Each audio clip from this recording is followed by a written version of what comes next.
নামাজে কি পড়ছি সেটা বোঝার চেষ্টা করতে হবে, নামাজে কি বলছি আল্লাহর সাথে সেটা বোঝার চেষ্টা করতে হবে, নামাজে রুকুর অর্থ কি, তাসবিহ কি, সেজদায় আমি কি পড়ি, দুই সেজদার মাঝখানে দোয়ার অর্থ কি, তাশাহুদ দরুদ দোয়া মাসুরের অর্থ কি, নামাজের সেজদায় আমি বেশি বেশি দোয়া করতে পারছি কিনা, নামাজ পড়েও আমি গোনা থেকে বেঁচে থাকতে পারছি কিনা, এই বিষয়গুলো বেশি ইম্পর্টেন্ট।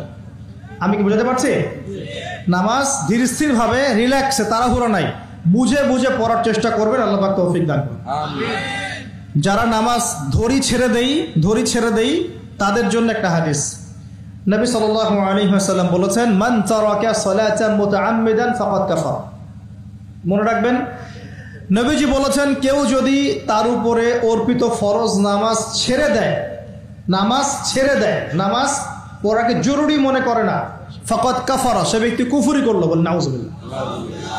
নামাজ কি ছাড়বো ভাই? ইনশাআল্লাহ। আল্লাহ পাক আমাদের সবাইকে 5 ওয়াক্ত নামাজি বানিয়ে দেন, বলি আমিন। রমজান মাস আসার আগেই নামাজের স্পিড আবার ধরতে হবে, পারবো তো ইনশাআল্লাহ? আল্লাহ আমাদের সবাইকে কবুল করুন, বলি আমিন। এবং রমজান মাসে সুস্থতার সাথে রোজা রাখার তৌফিক দান করুন। রমজান শব্দটা যখন এসেই গেল, তখন আর দুটা কথা বলি। রমজান মাসের সবচেয়ে বড় বৈশিষ্ট্য হচ্ছে এই মাসে আল্লাহ পাক কোরআন নাজিল করেছেন। কি করেছেন?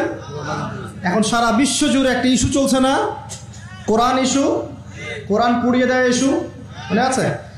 যে কোরআন পুড়িয়ে দিয়েছে, আমার দৃষ্টিতে তার চেয়ে বড় অধম সেই ব্যক্তি যে মুসলিম পরিবারে জন্মগ্রহণ করেও কোরআন তেলাওয়াত করা শেখে না। হয়তো আমার কথা বুঝতে পারছেন।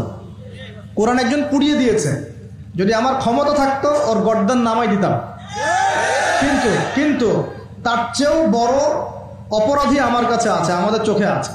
কে? যে মুসলিম পরিবারে 20-30